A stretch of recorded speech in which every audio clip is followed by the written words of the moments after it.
प्रेक्षकांचं पुन्हा एकदा स्वागत. देशामध्ये राजकीय सत्तेच्या अनुषंगानं सत्ताधारी आणि विरोधी पक्ष यांच्यामध्ये एक संघर्ष असा उभा राहिलेला आहे की येत्या 9 सप्टेंबर रोजी उपराष्ट्रपती पदाची निवडणूक आहे आणि ही निवडणूक उपराष्ट्रपती पदाची कमी आणि सध्या मोदी सरकारचं अस्तित्वाच्या परीक्षणाचीच ती निवडणूक आहे, अशा प्रकारचा मुद्दा चर्चेत आहे. आणि यामध्ये खास करून देशातील 2 राजकीय पक्ष ज्यांचे नेते इकडे आंध्र प्रदेशमध्ये चंद्राबाबू नायडू जे मुख्यमंत्री आहेत आणि बिहारमध्ये नितीश कुमार, या दोन्ही नेत्यांवर अवलंबून आहे उपराष्ट्रपती पदाची निवडणूक. त्यामुळे विरोधी पक्ष देखील या निवडणुकीमध्ये तुल्यबळ लढत देताना दिसतो आहे आणि म्हणून या विषयावर आपल्याकडे मांडणी करण्यासाठी आज पुन्हा आपले माननीय अतिथी माननीय विश्वास उडगी सर अर्थविश्वास या सत्रामध्ये आले आहेत. सर, आपलं पुन्हा एकदा स्वागत. आपण विषयाला प्रारंभ करावा. धन्यवाद. हा विषय निवडण्याचं कारण असं आहे, उपराष्ट्रपती पदाची निवडणूक मला असं वाटतं आत्ता एवढी कधीच फोकसमध्ये नव्हती. फार पूर्वी असं व्हायचं की विरोधी पक्षांशी सल्लामसलत करून त्यांचा मनुष्य हा राज्यसभेवरती उपसभापती असणं म्हणजे उपराष्ट्रपती असणं या पदांवरती असायचा. गेल्या 11 वर्षात असे काही सगळे जे संकेत होते, लोकशाहीचे संकेत, हे मोडून पडलेले आहेत. आता राजा म्हणेल ती पूर्व दिशा अशा तऱ्हेचे दिवस असताना ज्याला असं म्हणता येईल की एक फॅसिस्ट पद्धतीने कारभार चालू आहे. आपण संसदीय लोकशाही व्यवस्थेत आहोत, पण संसदेचे कोणतेच नियम हे पाळले जात नाहीत. अशा एका परिस्थितीमध्ये उपराष्ट्रपती पद त्याची निवडणूक, आणि तुम्ही सांगितलं ते बरोबर आहे की 9 सप्टेंबरला हे मतदान होणार आहे. आता इथे मत कोण देतं, तर निश्चितपणे निवडून आलेले जे लोक आहेत त्यांच्याचकडून हे मतदान होत असतं. राष्ट्रपती पदाच्या निवडणुकीमध्ये प्रत्येक राज्याचे जे निवडून आलेले MLA आहेत, MLC आहेत, खासदार आहेत, आमदार आहेत, ही सगळीच मंडळी मतदार असतात. आता या ठिकाणी मतदार कोण आहेत हा पहिला मुद्दा. पण आता जो फार महत्वाचा मुद्दा असा आहे की राज्यसभेत आणि लोकसभेत तसं बघितलं तर भारतीय जनता पक्ष किंवा NDAची मेजॉरिटी आहे. आकडेवारीच्या हिशोबाने निवडून नाही येणार तो त्यांचाच उमेदवार. तर म्हणजे जसं लोकसभाच्या निवडणुका सुरू झाल्या की आएगा तो मोदी ही घोषणा चालू होत राहते, अब की बार मोदी सरकार ही घोषणा चालू होते. इथे आता जेव्हा ही निवडणूक होते त्याची पार्श्वभूमी लक्षात घ्या. माझा प्रश्न असा आहे की माझा मुद्दा असा आहे की या ठिकाणी नायडू साहेब काय करतील. मी नितीश कुमार काय म्हणतील असं नाही म्हणत, मी म्हणतो चंद्रबाबू नायडू काय करतील याच्यावरती खूप काही अवलंबून आहेत. आणि नायडू साहेबांशी संपर्क निर्माण झाला. जगदीप धनखड या राज्यसभेचे जे अध्यक्ष होते आणि उपराष्ट्रपती होते त्यांचा संपर्क त्यांच्याशी झाला. भारतीय जनता पक्षाच्या विरोधकांशी त्यांचा संपर्क झाला, म्हणून त्यांना जावं लागलं. त्यांनी राजीनामा दिला असं माध्यमांनी सांगितलं. मग निवडणुकीचा प्रश्न जवळ आलेला आहे, 9 सप्टेंबर जाहीर झालेला आहे आणि महाराष्ट्राचे राज्यपाल हे भारतीय जनता पक्षाचे उमेदवार म्हणून जाहीर करण्यात आलेले आहेत. ते राष्ट्रीय शिवसंघाचे एक प्रचारक आहेत. हे सर्व गोष्ट सर्वांना सगळं माहिती आहे. पण ते उपराष्ट्रपदाचे उमेदवार आहेत आणि उपराष्ट्रपदाचे संपूर्ण इंडिया ब्लॉकचे उमेदवार कोण आहेत, ते सुप्रीम कोर्टाचे माजी न्यायमूर्ती सुदर्शन रेड्डी. रेड्डी याचा अर्थ आंध्र प्रदेश. रेड्डी या प्रश्नाभोवती ते आंध्र दोघेही दक्षिणेतले आहेत. NDAचा उमेदवार दक्षिणेतला, इंडिया अलायन्सचा उमेदवार दक्षिणेतला, पण रेड्डी यांची उमेदवारी ही आंध्र प्रदेशमधून आली आहे. आणि आंध्र प्रदेशमध्ये कम्मा आणि रेड्डी यांच्यापैकीच कोणीतरी सतत सत्तेवर असतात. हे नाव जेव्हा आलं तेव्हापासून नव्हे, त्याच्या आधीपासून. म्हणजे प्रश्न मी जेव्हा नायडू मतदान कसं करतील, नायडू कुणाला मतदान करतील, हे जेव्हा मी प्रश्न उपस्थित करतोय तेव्हा मला नायडू ज्या वेळेस नितीश बाबू आणि चंद्रबाबू ह्या दोघांनी मिळून 240 मध्ये भर घातली म्हणून तर NDA सरकार आलं. आता ते भर घालून 1 वर्ष होऊन गेलंय आणि सप्टेंबर 2017 मध्ये, सप्टेंबर 2025 मध्ये 17 तारखेला वाढदिवस आहे नरेंद्र मोदी आपले पंतप्रधान यांचा. आणि मोहन भागवत साहेबांनी ते जाहीरच केलंय, 75 झाली तर बाहेर पडा. त्याच्या आधी मी बाहेर पडतो. त्यामुळे RSSचे प्रमुख माननीय मोहन भागवत हे स्वतः बाहेर पडतायत. म्हणजे एक्झिट पाथ ठरवणारे RSS त्याचे प्रमुख ते स्वतः एक एक्झाम्पल आदर्श घालून देत आहेत. 75 म्हणजे तुम्ही पुढे राहू शकत नाही. पण यापूर्वी अडवाणींना तुम्ही बसवलं, यापूर्वी मुरली मनोहर जोशीला तुम्ही बसवलं, आता तुम्ही बसा. पण हा आदेश नरेंद्र मोदी मानतील असं नाही. नरेंद्र मोदी हे नरेंद्र मोदी आहेत, अमित शाह हे अमित शाह आहेत. 240 अधिक दोन्ही बाबू आणि बाकी सगळे मिळून NDA आता जवळपास 300च्या जवळपास आहे. पण उपराष्ट्रपती पदाच्या निवडणुकीमध्ये राहुल गांधींनी पत्रकार परिषद घेतली.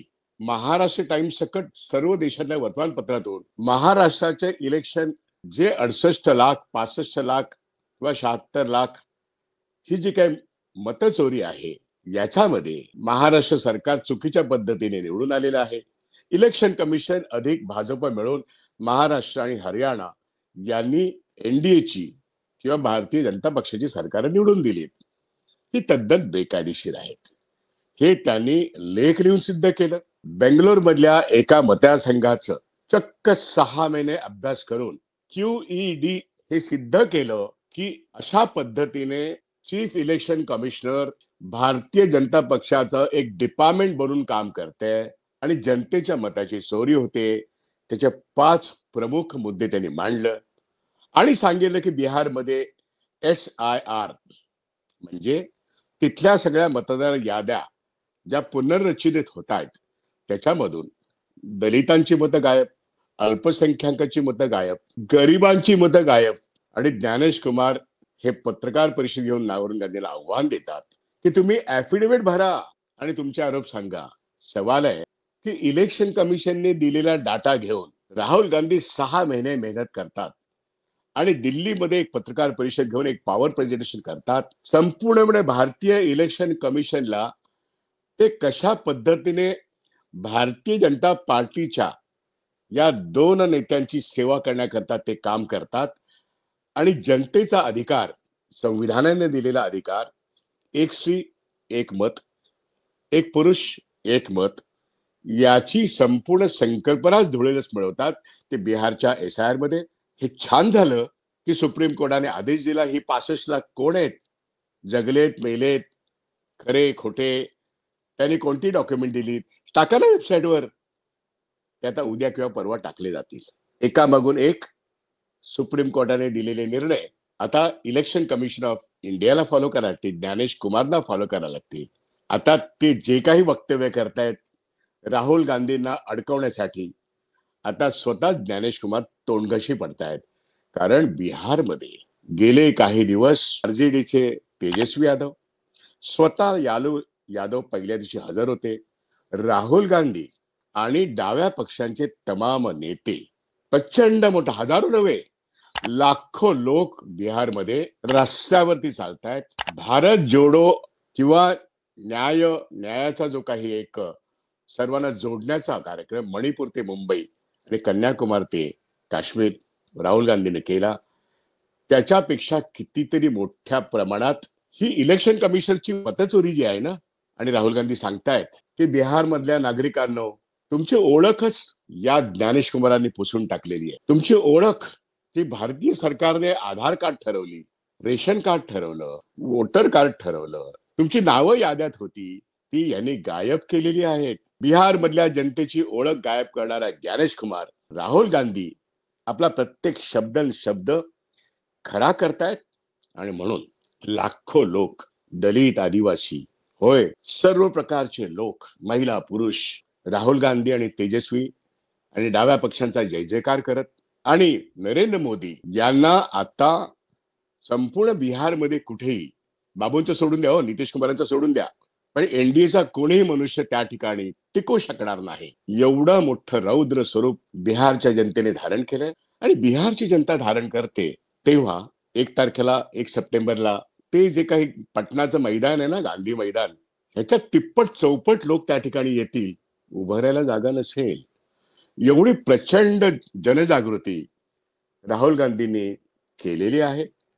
आणि अशा एका संदर्भात जगदीप धनखड यांना जेव्हा राज्यसभेमध्ये कॉर्नर करण्याचा प्रश्न आला, इम्पिचमेंटचा प्रश्न आला, त्यावेळेस तुम्ही विरोधकांशी हातमिळवणी करतात असा आरोप प्रत्यक्ष न करता जगदीप धनखड यांचा राजीनामा घेण्यात आला.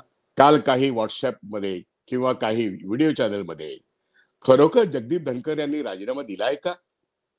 कारण ते उपराष्ट्रपती होते. राष्ट्रपतींनी त्यांचा राजीनामा स्वीकारला आहे का? आणि स्वीकारला असला तर तसं जाहीर झालंय का? इथपासूनचे प्रश्न उपस्थित झालेले आहेत. प्रत्यक्ष परिस्थिती आपल्याला माहिती नाहीये. पण ती जी जागा रिकामी झालेली आहे, धनखड साहेब आता हाऊस अरेस्टमध्ये आहेत का आणखीन कुठे आहेत, का त्यांना गायब करण्यात आलेलं आहे, असे प्रश्न माध्यमांमधून चर्चेला जात आहेत. त्या धनखड साहेबांचं उपराष्ट्रपती पद हे खरोखर रिकामं झालं आहे की नाही याच्यावर आता पुढचा मुद्दा. त्या निवडणुकीमध्ये दोन्ही बाबू काय करतील, पण मी म्हणतो चंद्राबाबू काय करतील, नायडू साहेब काय करतील, हे अत्यंत महत्वाचं आहे. म्हणून मी आता एक 10 ते 12 मिनिटं या मुद्द्यावरती बोललो पार्श्वभूमी म्हणून. चंद्राबाबू नायडू यांचं महत्व काय? नायडू यांचं महत्व आता मी नितीश बाबू यांच्या जेडीयूतल्या जे काही 12 लोक आहेत किंवा 16 लोक असतील, आकडा महत्वाचा नाहीये, पण जेडीयू आता गेले 4-5 महिने स्वतः नितीश कुमार पब्लिक लाईफ मध्ये दिसत नाहीत. जेडीयूचे लोक भाजपने इथे जसे एकनाथ शिंदे हे भारतीय जनता पक्षाच्या ताब्यात आहेत, इथे जसे महाराष्ट्रामध्ये अजित पवार भारतीय जनता पक्षाच्या ताब्यात आहेत, त्यांची महायुती सरकारमध्ये असेल, अस्तित्व काय? तसंच जेडीयूचं बिहारमध्ये अस्तित्व काय? आणि म्हणून ते कुठे मतदान करतील हा मोठा चर्चेचा मुद्दा नाही. उपराष्ट्रपती पदाच्या निवडणुकीत, उपराष्ट्रपती निवडणुकीत 240 अधिक जेडीयूचे काही जरी धरले तरी हे सिक्रेट मतदान आहे. इथे 240 भाजपचे खासदार, भारतीय जनता पक्षाचे 2 महत्वाचे नेते, मी 2च म्हणतो, अमित शाह आणि नरेंद्र मोदी, हे 240 लोकांना आता सांभाळू शकतील की नाही हा एक प्रश्न आहे.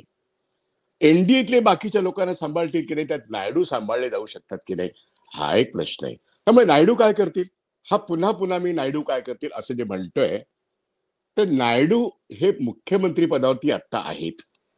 तुम्ही विचार करा, नायडू पहिल्यांदा जेव्हा मुख्यमंत्री झाले तेव्हापासून नायडूंच्या मागे कोण आहेत? कृष्णा गोदावरी ह्या 2 मोठ्या नद्यांच्या खोऱ्यामध्ये जेव्हा गॅस आणि तेल याचं ओएनजीसीने संशोधन केलं आणि तेलाच्या विहिरी मिळाल्या, त्या या रिलायन्सकडे आलेल्या आहेत. त्यामुळे कृष्णा गोदावरी खोऱ्यामधल्या जे काही तेलाचं आणि गॅसचं साम्राज्य आहे, नॅचरल गॅस आणि तेल, याच्यावरती रिलायन्सचा एक मोठं साम्राज्य उभं आहे. आणि म्हणून नायडूंची निर्मिती ही मायनस मुकेश अंबानी नाहीये, हा इतिहास आहे. नायडूंना दिल्लीच्या मुख्य केंद्रामध्ये जर यायचं असेल तर खरं तर वर्षापूर्वी नायडूंनी ठरवलं असतं तर झालं असतं, पण आता वर्ष होऊन गेलं. आता उपराष्ट्रपतीच्या निवडणुकीमध्ये मुकेश अंबानी पुन्हा एकदा आपला प्रभाव सिद्ध करतायत का, जो त्यांनी फार पूर्वीपासून नायडूशी त्यांचे जे काही संबंध आहेत, आणि त्यात आता नायडू या पद्धतीने आपलं मतदान एनडीएच्या विरोधात फिरवतात का, हा चर्चेचा मुद्दा आहे.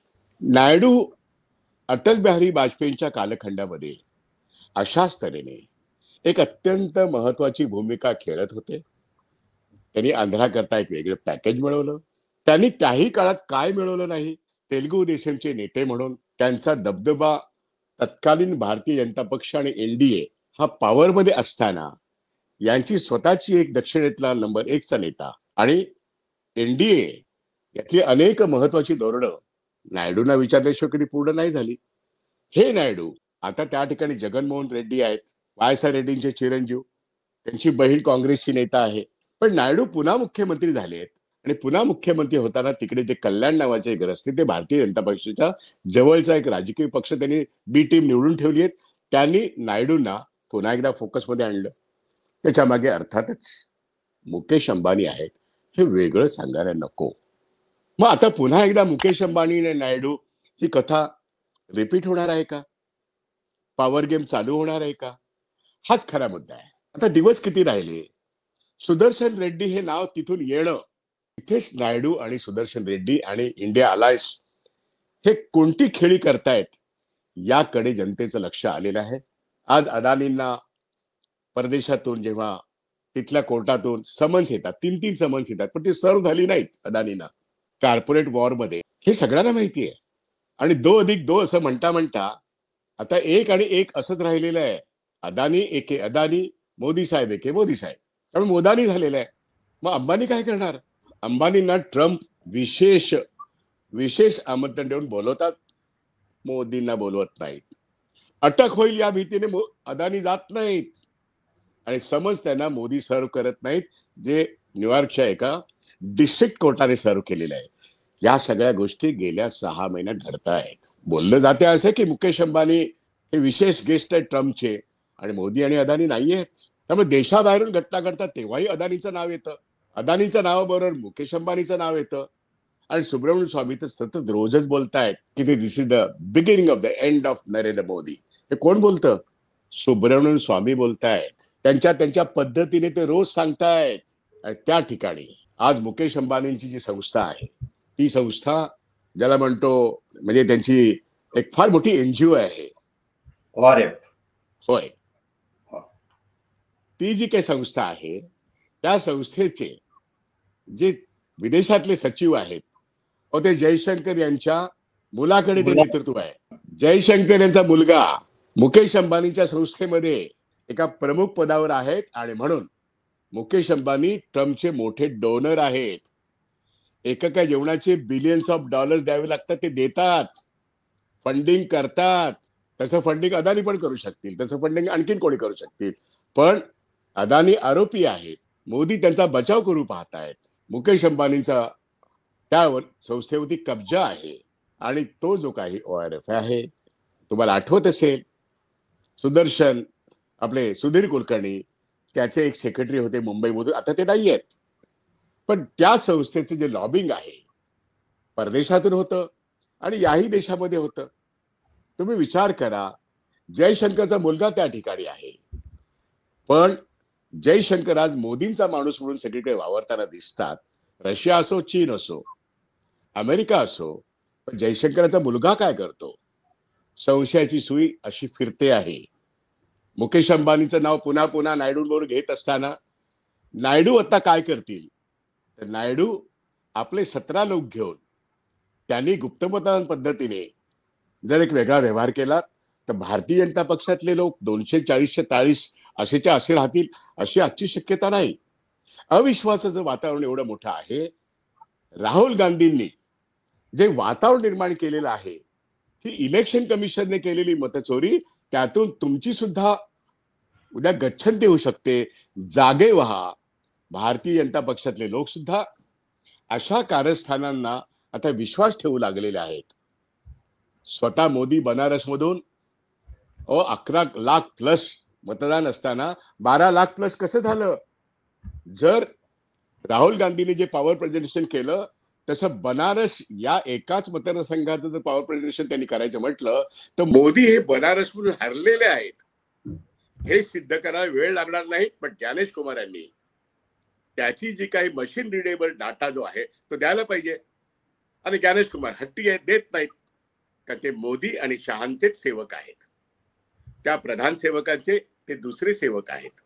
इतकं त्यांचं घट्ट नातं आहे, भले ते ऑटोनॉमस बॉडी असेल.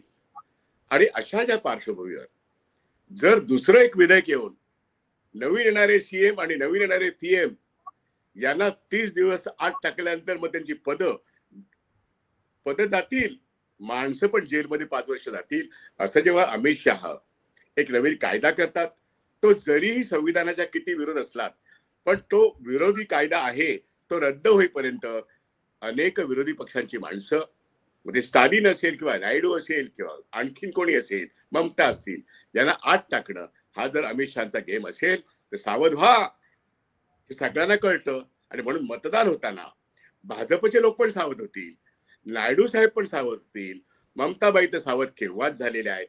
बिहारमधले लोक आधीच जेडीयूचे लोक गुलामीच्या अवस्थेत आहेत, पण भारतीय जनता पक्षाचे लोक गुलामी उलथून पाडायचे असेल, एनडीएतले बाकीचे लोक ही गुलामी आत्ताच उलथून पाडायची असेल, तर मुकेश अंबानींची एकूण प्रक्रिया जी आहे संबंध ठेवण्याची नायडू साहेबांबरोबर, तर नायडू चमत्कार करतील, निश्चितपणे चमत्कार करतील.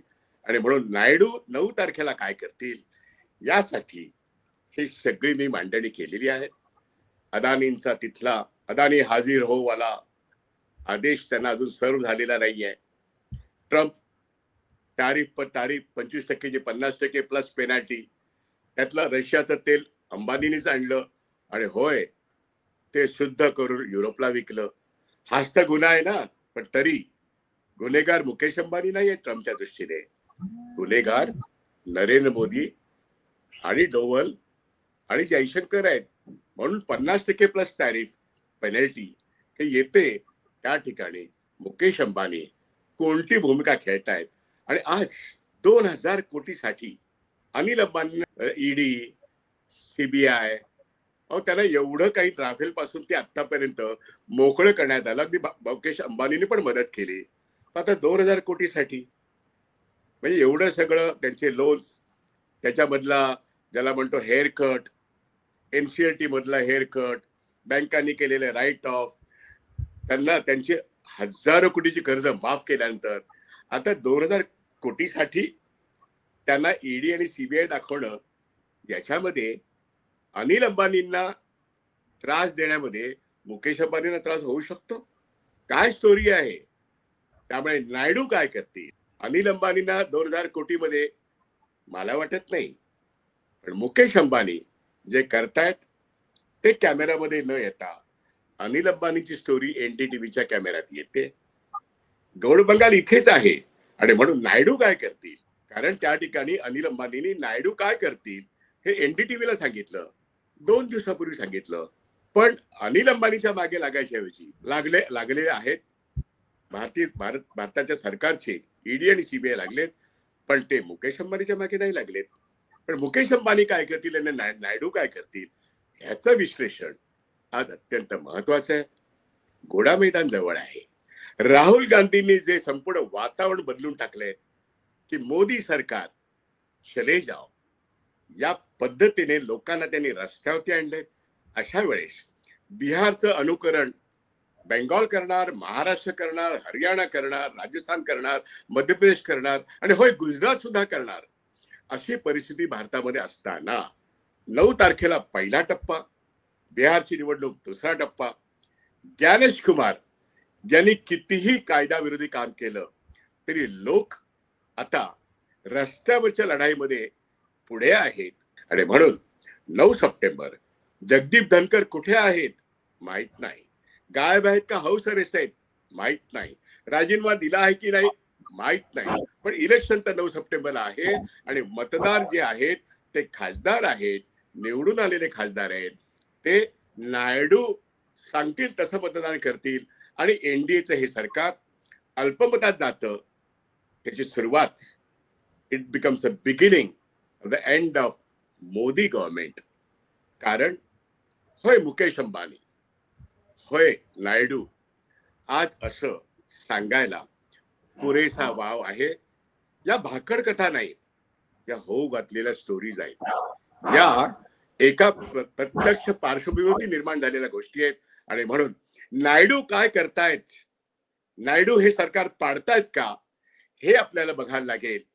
तुमच्या अनेकांच्या अंतरात्म्याचा प्रश्न आणि होय या सगळ्यांच्या समूहाचा म्हणजे निवडून आलेल्या लोकांच्या त्यांच्या भवितव्याचा प्रश्न, नायडू ज्या मार्गाने एनडीए सरकार पाडू पाहतात त्यातून त्यांच्या भवितव्याचा प्रश्न पण सुटू शकतो. आणि म्हणून वोट चोरी पकडली गेली.